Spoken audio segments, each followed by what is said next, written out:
What a great Honda this is. Oh, hang on. No, it's not. It's a Mark 1 Golf from, I think, 1982. Hello, this is Lot 76 Cars. My name's Simon, and today I'm pleased to say that I'm at the last Bicester Scramble of 2023.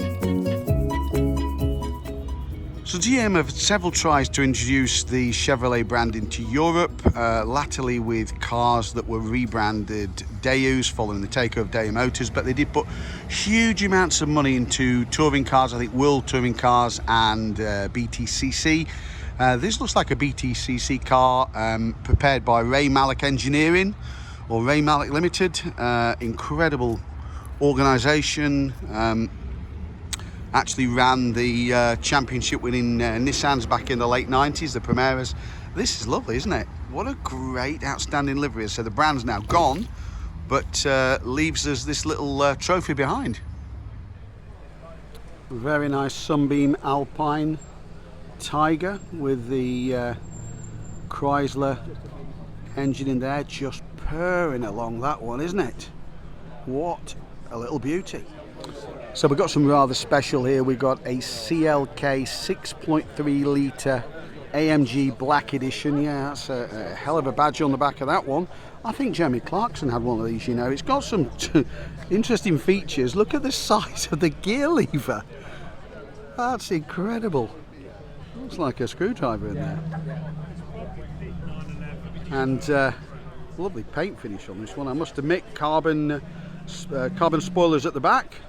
That's quite a special car.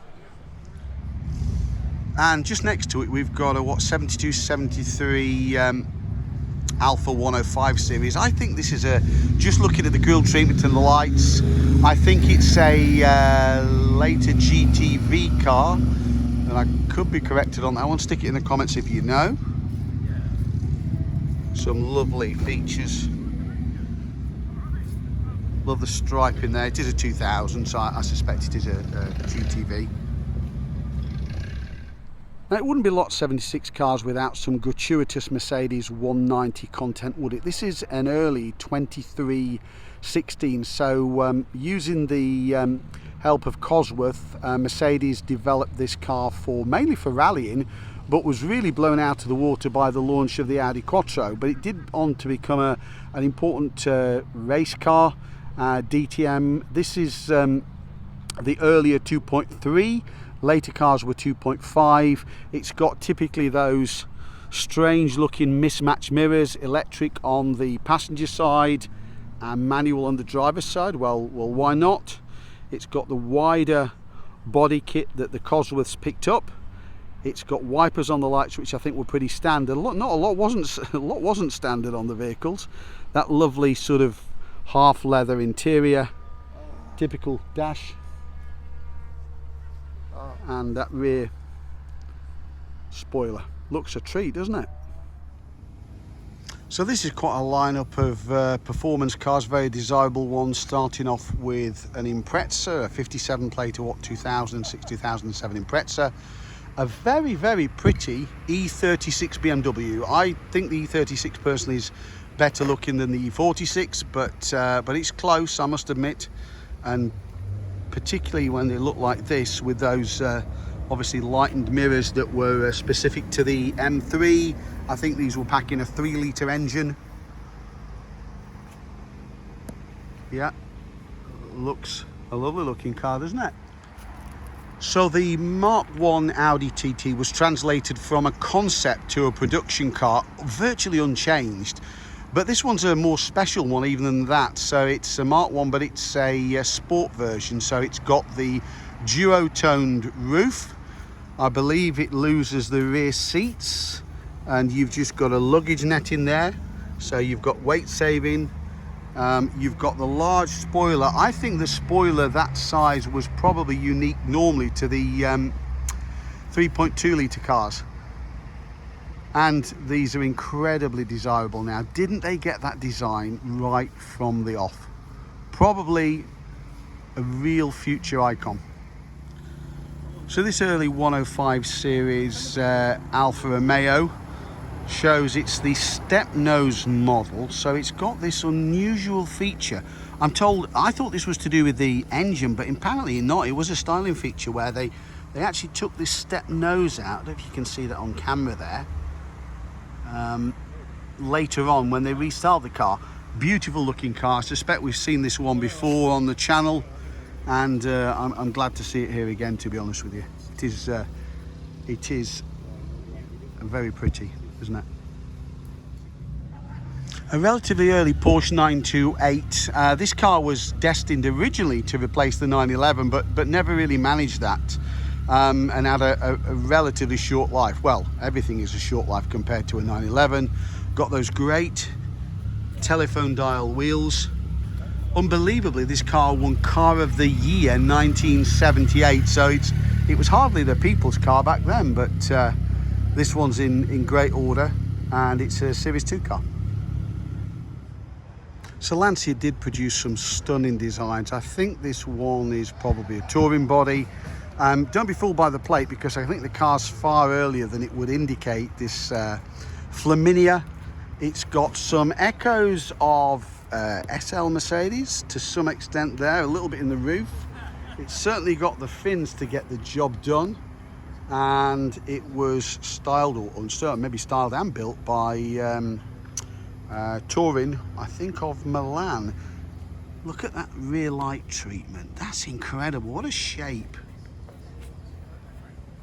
Absolutely lovely, lovely looking car. And that sort of forward set, sloping forward rear screen by quite an angle makes it look quite distinctive.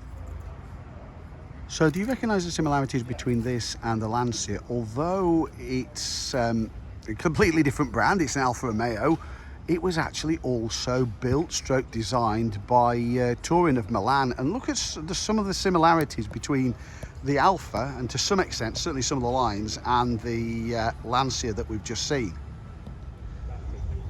So here we've got a Peugeot 206 rally car celebrating the late Richard Burns, who was tragically taken from us, like Colin McRae, way too soon. To be honest with you, if it's an evocation, it's very well done. I suspect, looking at the layout of the car and the timing gear and everything, I suspect it may well be one of the ex-works cars that he ran for Peugeot. So we've got a Jowett Jupiter in action, one of I think only about 900 cars built.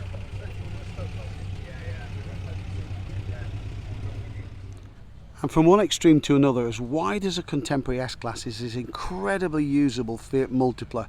Somewhat a vehicle of fun at the time.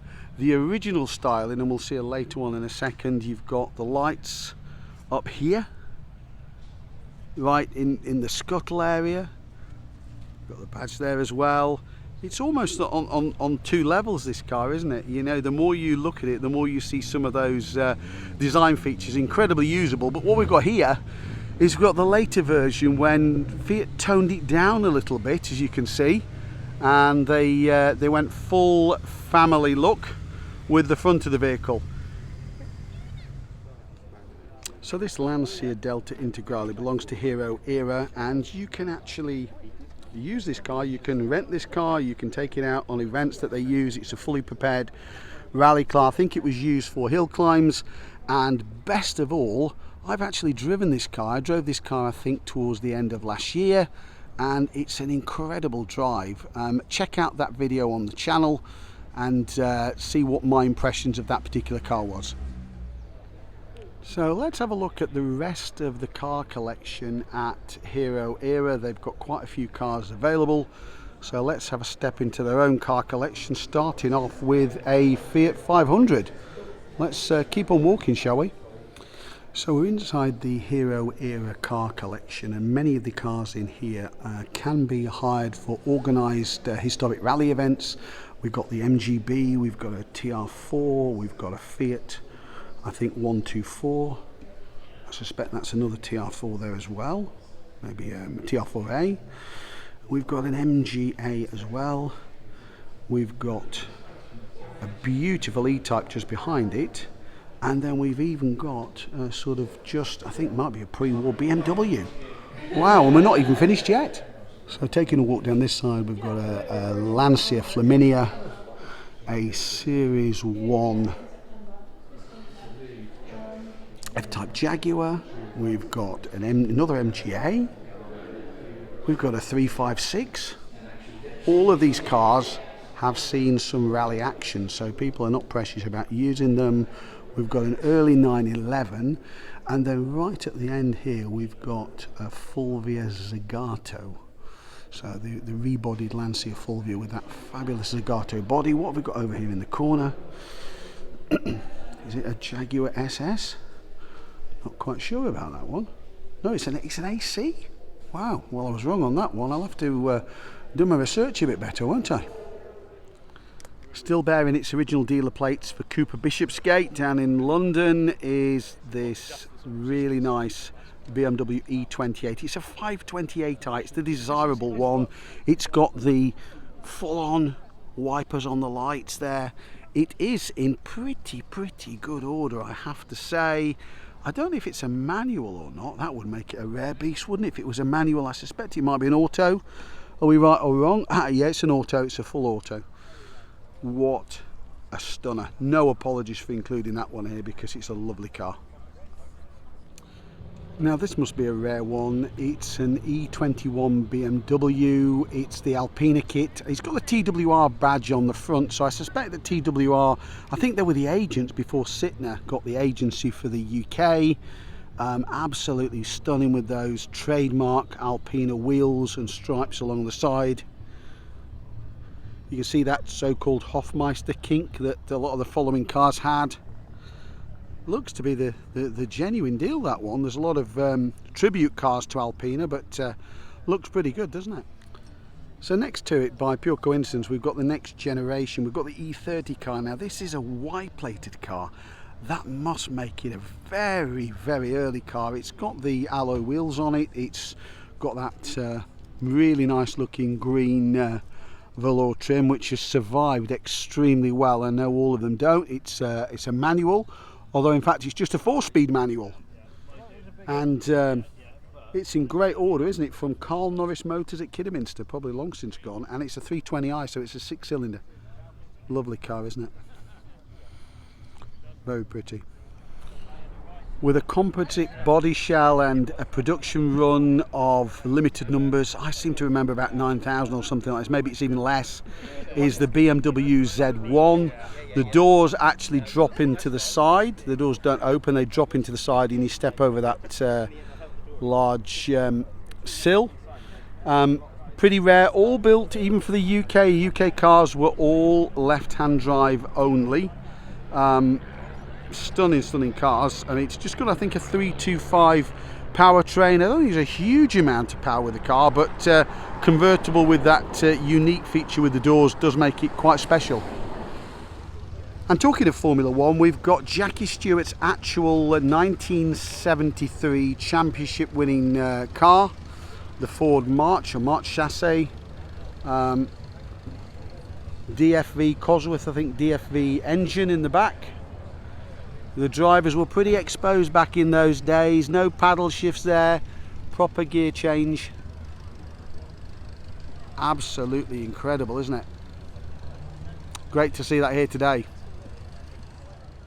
So contrary to popular belief, not all of these died on the Italian job. It's a Giulia Supra 1.6, and isn't that a pretty colour in that light green? It is a left-hand drive car, probably an import from South Africa or somewhere like that, I suspect. Or maybe from mainland Europe. It looks in good order. It's maybe had that or paint. Again, it's a few of these around, but certainly not commonplace at all. It's lovely to see I think a Series 2 Giugiaro designed Esprit. We see ones quite often on the videos. I never tire of seeing these cars. This is a Turbo Esprit HC, I think probably what high compression. This has won loads and loads of awards according to the blurb that's with the car, and I can see why. It's an absolute stunner, isn't it? Absolute stunning car. So if you've got £120,000 to spend, this Frontline BEE, basically an MG BGT, which is fully electric, can be yours. Actually, you know, whatever your views on electric cars are, certainly externally this car is really well prepared. Available as a roadster as well, you know, handcrafted, 50-50 weight distribution, because I guess you've got the ability to do that with batteries. 4-pot calipers, and apparently a 140-mile range with a Type 2 charge, which in fairness would probably do a lot of people. And you know, if the future is kicking and screaming, we're dragged into an electric future, then there could be worse ways to do it than spending your time driving one of these if we had to. Lovely car. This is a gorgeous little Fiat 500. Looks like an original UK car, L register. What would that make it? 72, 73. In really stunning condition, this particular car. Great, fabulous roof there. And who wouldn't want to take that little beauty home with them? Well, I certainly would, I must admit.